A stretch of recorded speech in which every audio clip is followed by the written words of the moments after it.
This is Autoline Daily, the show dedicated to enthusiasts of the global automotive industry. Say, what the heck is going on at General Motors and Cruise LLC?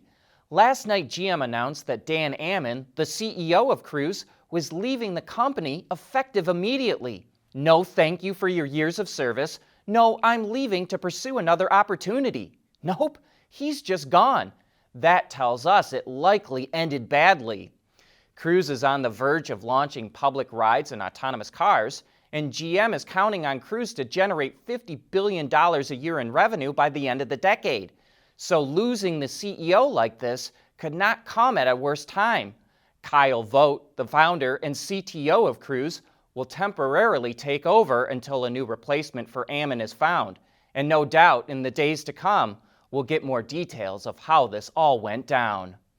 Now compare Ammann's departure to another guy we reported was on the way out yesterday, Albert Biermann.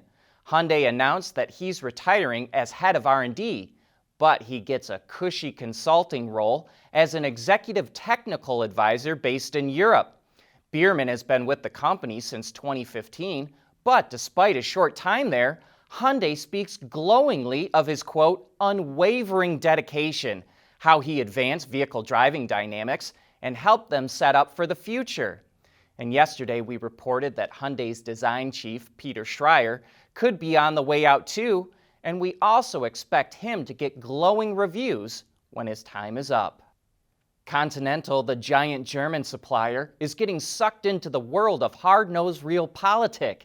Reuters reports that China is pressuring Continental to stop using parts made in Lithuania. It's all because Lithuania supports Taiwan, and China sees Taiwan as a rogue province that it wants to bring back under its control. Conti has a plant in Lithuania that makes high-tech parts for connected cars and ADAS components such as radar systems. China denies that it's pressuring Continental, and Continental is keeping its mouth shut. But Reuters reports that China is pressuring other foreign multinationals to cut off doing any business with Lithuania or else.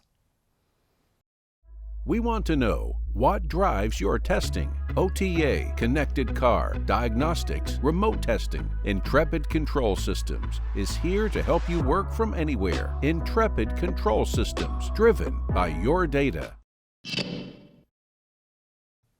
Get a jab or lose your job. That's what GM workers in Canada have been told.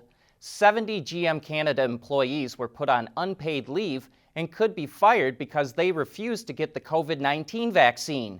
GM set a December 12th deadline for its 7,000 workers in Canada to get the vaccine, and 99% of them did so. GM is trying to get those unvaccinated employees to get the vaccine, but if they won't, they'll have to look for work elsewhere. Unifor, the Canadian union, supports the vaccine mandates. Stellantis set a December 31st deadline for its Canadian workers to get the shot, and Ford workers have until January 10th to report their status, but they don't have to be fully vaccinated until March 28th.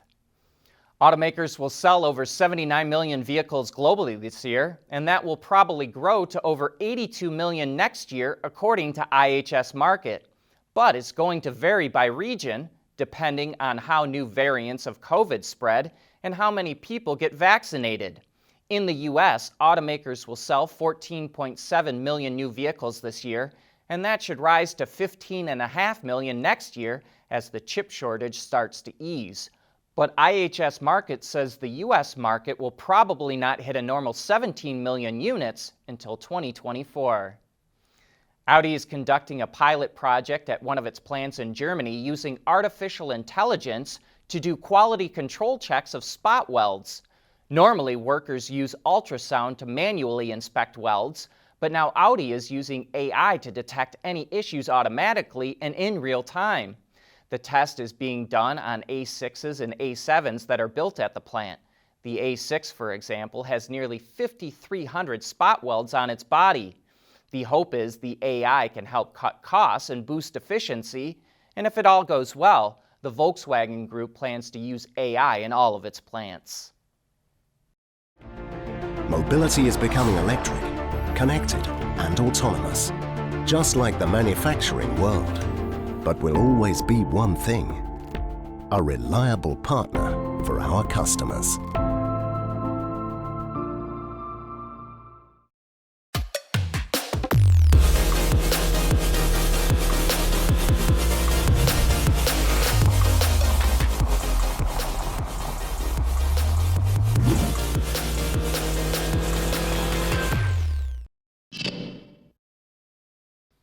Kia revealed the all-new Carens, which it first teased a little more than a week ago. The three-row crossover was designed for and is being built in India, but it will also be offered in other markets around the world. In terms of design, Kia said it went for a sporty yet sophisticated combination, which is highlighted by edgy character lines contrasted with soft chrome accents. Black cladding around the lower edges of the vehicle is meant to give it a bit of a rugged look as well. Kia calls the interior soothing, and it features a digital display for both the driver and infotainment.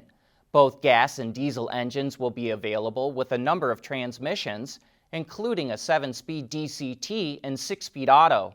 The all-new Kia Carens will be available in India and other select markets in the first quarter of next year.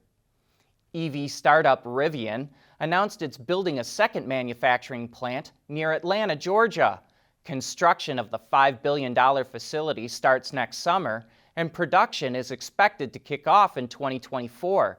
The plant will eventually employ up to 7,500 workers and have a capacity to produce 400,000 vehicles a year.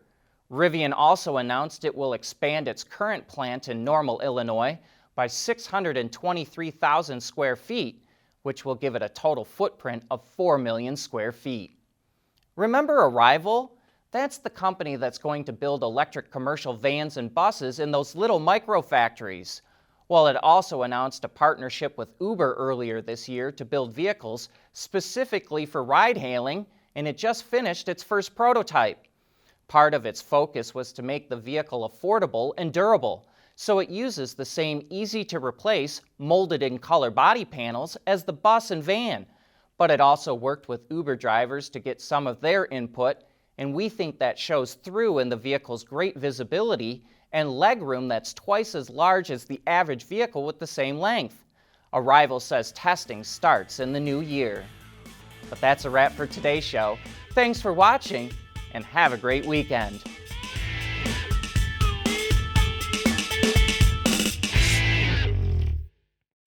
Autoline Daily is brought to you by Bridgestone, solutions for your journey. Intrepid Control Systems, over-the-air engineering, boost your game. And by Scheffler, we pioneer motion.